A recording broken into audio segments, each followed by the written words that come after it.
Terjadi peningkatan serangan yang signifikan terhadap warga Palestina oleh pemukim Israel. Serangan tersebut meningkat sejak awal panen buah zaitun 2 pekan yang lalu. Serangan-serangan ini terjadi bersamaan dengan musim kampanye pemukim Israel. Kampanye tersebut terjadi di tepi barat dan Yerusalem Timur.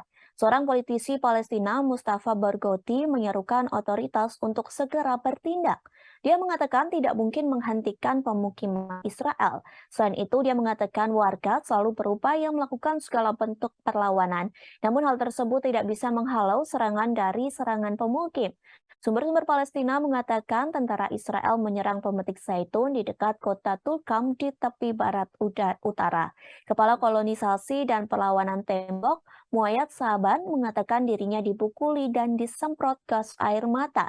Komisi itu mengklaim anggotanya menjadi sasaran kampanye hasutan Israel melalui media sosial, sehingga banyak pemukim termasuk wanita dan anak yang berpartisipasi dalam serangan Palestina. Para pemukim itu mengkritik Menteri Pertahanan Israel, Benny Gantz. Pasalnya Benny Gantz dinilai tidak memberi mereka keamanan di tepi barat.